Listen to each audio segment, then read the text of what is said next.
안녕하세요. 몽당연필입니다. 7월 15일 토요일 12시 40분입니다. 주간 상승률을 하는 시간이죠. 근데 다들 이제 알다시피 이번 주는 반도체의 한 주였습니다. 그러면 주간으로 봤을 때 반도체 관련주가 10종목, 제약바이오 개별주들이 4종목, 2차전지, AI 등등등 여러 가지가 섞여 있는데요. 우리는 항상 미리미리 생각하니까 이런 생각도 한번 가져보면 어떨까 해요. 반도체 관련주가 추세가 어떻게 됐다 이런 이제 질문이 아니고요. 반도체에 대한 에너지가 약해졌을 때 그에 대한 바통을 어느 라인이 받아갈 수 있는 확률이 있을까? 라는 질문을 한번 던져보는 거죠. 그러면 코스피 시가총액 순위로 생각해 보면 되죠. 반도체, 그 다음 제약바이오 라인들, 2차전지, 자동차 이런 느낌인데 2차전지 라인에서는 배터리 셀 라인에서는 삼성 SDI가 그나마 LG에너지 솔루션보다는 조금 더 강한 편. 그 다음에 2차전지 섹터 내에 장비단의 순환매가 좀 도는 점, 이 정도가 2차전지의 현재 상황이고요.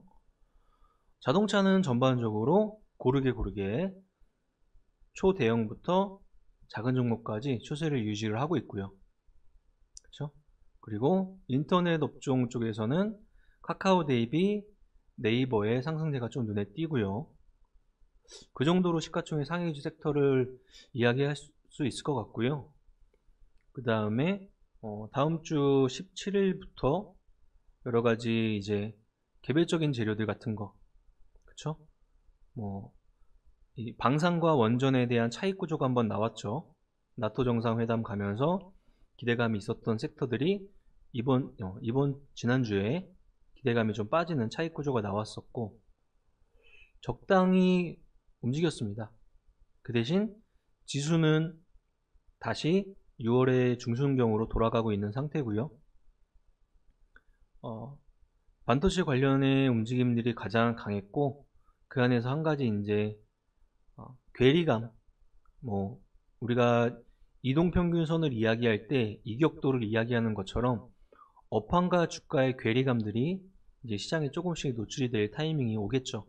근데 그 전까지는 AI 반도체, EUV, DDR5, GAA 이런 키워드들에 들어와 있는 섹터들은 다른 종목군 대비 강세 현상을 띠고 있으니까 전반적으로 다 조금씩 잦아든다고 해도 다시 한번 움직일 때는 이런 키워드 속에 있는 애들이 조금 더 강하겠다 생각할 수 있겠죠. 네. 자, 종목 주간으로 한번 보겠습니다.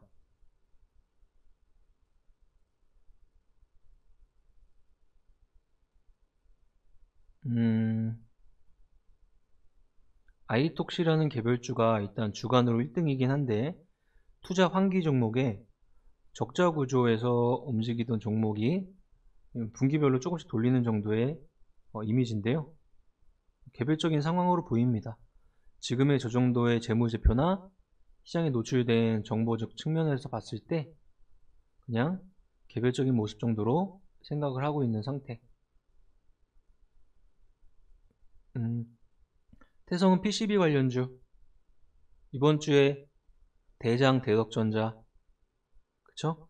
코리아 서키트, 그 다음에 작은 PCB 관련주, PCB 관련 장비 만드는 태성, 이런 쪽으로 반도체 관련 섹터 내에 하위 순환매가 일어나는 모습이었습니다.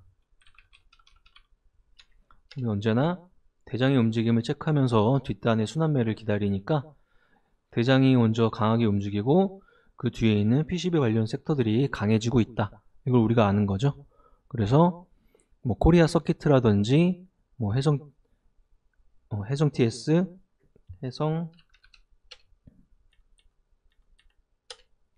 DS, 그쵸? 이런 섹터들도 영향을 같이 받는 거죠. 인터플렉스, STI는 한미반도체부터 시작된 후공정 장비 라인, 그게 리플로우 장비라든지 TSV 공정에 쓰이는 장비라든지 이쪽의 확산세로 우리가 지금 일주일 동안 강한 상승을 보여줬습니다. 한미반도체가 다시 역사적 신고가를 뚫고 그 뒷단을 프로텍, 오르스테크놀로지, PSK, STI 이런 식으로 확산세가 움직이고 있는 상황. 한미반도체가 조 단위 회사가 이번 주 주간 상승률 5위, 엄청난 상승률. ISC 매각을 딛고 3일 동안 엄청난 상승률. 포스코 DX, 포스코 그룹주 순환매. JW 중해제약, AI 신약 개발 관련주에 대한 후발 패턴. 엔비디아가 AI 신약 개발 회사에 투자합니다.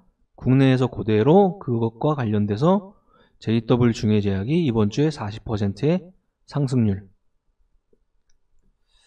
원전 관련 섹터의 반등세. 의료 AI, 포스코 그룹주, 고다층 기판 엔비디아 관련주, HPSP, 고압 수소 어닐링 레이저 장비들의 신고가 패턴의 뚜름, 반도체, 인텍플러스 검사 장비 반도체, D&T 마찬가지 검사 장비, 셀트리온 그룹주의 합병권, TCC 스틸 2차전지 섹터의 양극재 이후에 다른 쪽으로 번지는지 체크해야 될 타이밍, 동박이냐, 알박이냐, 아니면 분리막이냐, 어디 전해질 전해액 쪽이냐, 에너지가 어느 쪽으로 번지느냐. 자, 제우스도 반도체 장비, 미코 반도체, 하나기술 2차전지 장비, 하나기술의 이 파동이 전반적인 2차전지 관련주의 현재 시장의 움직임을 나타내는 거라면 이번 주는 2차전지 장비주에서 비슷한 움직임 가져가고 있는 것들이 뭐 있지? 라는 걸 찾아야 되는 타이밍. 시가총액이 큰 PNT, 신고가, 정배열, 외인수급.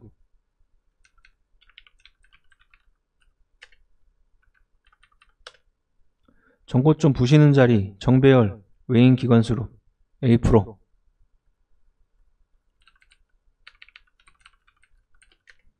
DSI, 정배열, 수급, 정고점 근처. 전반적으로 비슷한 로직을 띄어가는 애들의 대상을 한번 체크를 해봐야겠죠. 2차전지 장비주들을 체크해 봅시다. 그 다음 코리아 서키트 PCB 관련주의 순환매. 그 다음에 제약바이오 섹터 내에서 바닥권에 툭툭 붙어있는 애들이 몇몇 종목들이 뭐 큐라클이라든지 개별 패턴을 조금 보여주는 정도. 근데 우리가 이제 7월달에 FOMC는 거의 다 녹여낸 거 맞죠. 그렇기 때문에 다음 FOMC에 대한 금리 인상에 대한 기조가 얼마나 시장에 영향을 주느냐, 이것들이 우리가 앞으로 밟아나가서 이겨내야 할 타이밍인데, 거기까지 어느 정도 진행이 되면은 추가 금리 인상에 대한 에너지는 거의 다 상쇄가 돼버리는 국면이 올 수도 있죠. 그래서 최근에 네이버의 꿈틀꿈틀이, 요 꿈틀꿈틀 에너지가 그런 선제적인 움직임이 아닌가 정도로 생각을 해보고 지금 지켜보고 있는 중입니다. 뭐 대덕전자, 금양, 양극재부터 뒷단에 에코프로, 뒷단 패턴 나왔던 섹터들, 펩트론, 에너지 굉장히 강하죠. 이게 그런 거죠. 마운자로, 위고비, 이 비만 치료제에 관련된 섹터로 펩트론이나 한미약품, 유한양행, 이 세 가지 종목이 그 영향을 받고 있는 겁니다. 약을 맞아서, 아니면 약을 먹어서 살을 뺀다. 그런 약이 있었는데 그 약보다 업그레이드 된 약이 나왔다. 근데 국내에서 그와 관련된 기술이나 아니면 개발을 하고 있는 쪽은 이런 애들이다 라고 시장에 노출도가 생긴 이후에 추세가 저런 식으로 형성이 되고 있습니다. 자, 반도체 관련주가 7월의 중순에 메인이었다. 업종과 주가의 괴리감이 언젠가는 피로도를 가져가면서 붙어버리려고 약간의 힘이 빠질 수 있는 구간이 생길 텐데 그런 자리가 생길 때 어떠한 섹터나 업종이 그 자리를 차지할 수 있을까? 그렇게 생각했을 때는 원래 좋은 업종 중에서 선택을 한다면 2차전지, 자동차, 그 다음 시장에 관심이 크게 없는 인터넷 업종의 네이버, 그 다음 이 금리 인하에 따른 움직임으로 나올 수 있는 섹터라면 인터넷이나 게임 업종, 그렇죠? 이런 식으로 조금 아직 완성된 이제 전제 사항은 아니지만 생각은 해볼 수 있다는 거죠. 7월이 이제 2주가 남았습니다. 바로 8월 돌입하고요. 8월은 이제 썸머 랠리가 될지 이제 휴가 시즌이 될지 그런 기조로 넘어가는 달이니까 8월달 중순쯤 되면은 또 추가 FOMC에 대한 이미지가 그려지면서 시장에 압박이 나오는지 안 나오는지 우리가 체크를 할 수 있을 것 같아요. 지금은 V자의 왼쪽을 잘 버텼고 오른쪽을 잘 영위하고 있는 그런 구간을 가고 있습니다. 그렇죠? 돈을 들일 자리를 기다렸고 돈을 들일 자리에 돈을 들였고 그에 대한 결과를 일주일 내내 우리가 영향을 받고 있는 구간이니까 추세로서는 이렇게 끝났으니까 이런 추세가 일단 다음 주에 어느 정도 유지를 하면서 괴리감이 바뀌는 그런 구간에 준비를 어느 섹터를 해놓을까 라는 질문을 이번 주에 던지면서 주말을 쉬시면 될 것 같습니다. 오늘 방송은 이 정도로 마치고 다음 주에 다시 뵙죠. 이번 주 수고 많이 하셨고 다음 주에 더 파이팅 하시기 바랍니다. 감사합니다.